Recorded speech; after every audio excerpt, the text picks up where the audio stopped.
Auzubillahiminash-shaytanir-rajim. Bismillahir-rahmanir-rahim. Assalamu alaikum, dear students.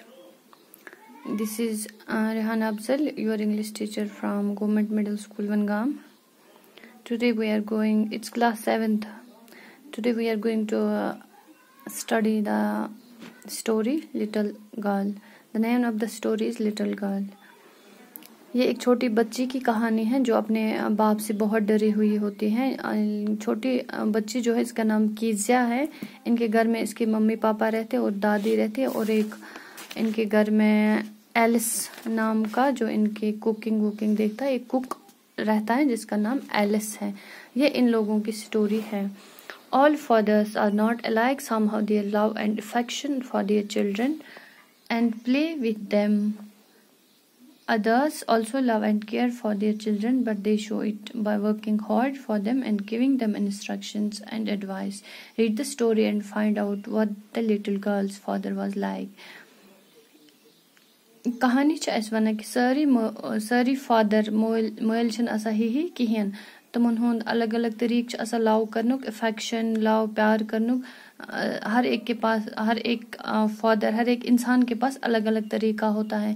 कह गिंदा पन बचन सत हावा पन लव, कह स्ट्रिक्ट रोजान पन शुरन सत, तमन हार्ड वर्क करना या तमन इंस्ट्रक्शंस एडवाइस हर विज रोजान। कह फ्रेंडली रोजान, मतलब असल रिलेशन रोजान बचन सत कि फ्रेंडली माहौलस मज तमन समझावा। उस पर ये स्टोरी तो वो कि कीजिया अम मोल क्युत।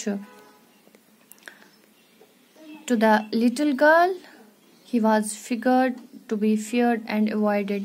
Every morning before going to work, he came into her room and gave her a casual kiss, to which she responded with goodbye father, and oh, the glad sense of relief when she heard the noise of the carriage growing fainter and fainter down the long road. ये जो छोटी बच्ची है, yes पन्निस अम्स निश अख मोल सिर्फ अख खौफ डर अख तम सुन ये अम्स फादरस कुन नजर पेवान, अम सिंदिस दिलस मज दिमागस मज सिर्फ अख खौफ इवान। यस तमिस वारिया ज्यादा खोचान, तम सिंद शक्ल वारिया ज्यादा खोचान। यस हमेशा पन्निस मोलिस अवॉइड करान। प्रथ कुन हर दह अमिस मोल सुबह अम सिंदिस रूमस मज करा उस कीजियास अमिस लक्चु कोर किस अख, या पे सह जवाब तमिस दिवान गुड बाय फादर। सो तमिस वना अलविदा, गुड बाय पापा, अबू, जो भी वो कहती थी। तमिस सो अख मतलब रिलीफ अख मिला, एक किस्मुक सो रिलीफ मिला टेंशन, मतलब सो ये शोर बोजान, सो आवाज बोजान कि यथ मोन फादर गो, मतलब यथ मज गाड़ी मज गसा, कथ मज गसा। ये सह नेरा अम गेट निश, तमिस बसा आवाज लज कम कम गसने, मतलब ये लोग सान गेट निश दूर गसने, ये लोग मे निश दूर गसने। तमिस अख सो खुशी आसान, खुशी हज लहर यवान, सो रिलीफ अख तमिस मिला तम सुन मोल सुबह घर मज नेरान। मगर पत क्या शामस क्या in the evening when he came home, he stood near the staircase and heard his loud voice in the hall. Bring my tea into the drawing room. Has not paper come yet? Mother, go and see if my papers out there and bring me my sleepers. Yel sham us watan शाम कीजिया हमेशा आसा हेरन निश बोजान अम सज खतरनाक आवाज, तेज आवाज उस हॉलस मज कड़ान पन्निस कमरस मज बिहित बड़ आवाज दिवान। अम सज माज वना क्या वना कुन सात वना मैं अन चाय, bring my T into the drawing room, मेरी चाय लाओ मेरी ड्राइंग रूम में। कुन सात वना मेन पेपर छना आमुत कि मतलब वो टेरिबल वॉइस में, खतरनाक आवाज मज वना। मोज अम सज हमेशा गसान तो वुचान अमिस पेपर छुसा, चाय निवान, अभी बूट वगैरह कड़ान। कीजिया mother would call to her, कीजिया दुत पन्ने माज आलव क्या वोनस, if you are a good girl you can come down and take off father's boot. अगर स असल कोर छक वास बोन तो मलिस कड़ यम खोरो मज boot. Slowly the girl would slip down the stairs, move slowly still across the hall and push the open the drawing room door.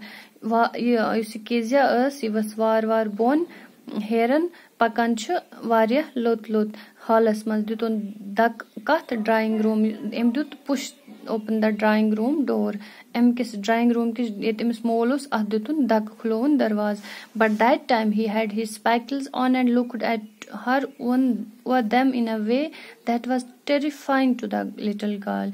मगर तम time Amish अनक लगयत spectacles one on के चश्मा, अमिस अनक लगत अम मज किजास वुचान अम मज खतरनाक पे किजास बासा ये अम सात क्या that was terrifying to the little girl अमिस बासा ज्यादा खतरनाक अम सात पन मोल तिकाज अमिस अनक मज वुचान वारिया खतरनाक पे वेल किजा hurry up and pull up these boots and take them outside have you been a good girl today अम वो अमिस कीजिए आ जाओ जल्दी करो मैं बूट अम काट जल्दी जल्दी टेक ऑफ माई शूज मेरे जूते जल्दी निकालो और इनको कमरे से बाहर रखो आज दो have you been a good girl today क्या आप आज दिन भर मतलब आज आपने कोई शैतानी तो नहीं की आप अच्छी लड़की की तरह बैठी आज उसका अकिस असल कोर हिंद पठन रोजित घर I did not know father um this इथे पठन जैसे हकलाता है कोई मतलब इत पठन कशर पे वन फफ गन अमिस सुई बिचार आवाज गसा यूता मलिस खोचान इसको ये वो हकलाती थी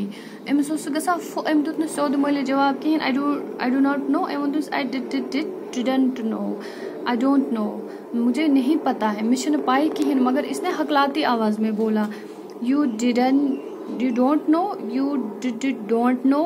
If you shatter like that, mother would have to take you to the doctor. ये उनमें कैच आप हकलाते क्यों हो कैच ये फफेर गसा कैच आवाज रुक गसा अगर इथे पे कत करा चाने वन तेल चाने माज सुनी ये डॉक्टर्स निश मगर चूंकि इस बेचारी को कोई ये प्रॉब्लम नहीं थी ये बाप से बहुत डर रही थी इसलिए इसको ऐसा हो रहा था. She never stuttered with other people had quite given it up but only with father because then she was trying so hard to say the words properly. वो किसी और के सामने नहीं हकलाती थी तमिस उसने बे कसे निश फफेर गसा मगर सिर्फ पनिस मलिस निश तिकाज सो करान वारिया कोशिश कि बह वन वर्ड प्रॉपरली यम कत कर बह पूरा असल पठन कर बह कत मगर सो कोशिश करा मगर हेकास न कर क्योंकि वो बहुत डरती थी. अगर आप शक्ल में इस टाइम देख रहे हो तो लग रहा है कि इसकी टेरिफाइंग शक्ल आपको दिख रही है. What's the matter? What are you looking so rigid about? Here, Kezia, carry my teacup back to the table carefully. Miss आपको क्या प्रॉब्लम है क्या मसला है आप ऐसे डरी हुई सी क्यों लग रही हो. Here, Kezia, carry my teacup back to the table carefully. इसने उसको बोला मेरा चाय का ये कप वापस ले जाओ ये टेबल पे रखो एहतियात के साथ मतलब आराम से लेना. He was so big, his hands and his neck, especially his mouth, when he yawned, thinking about him alone was like thinking about a giant.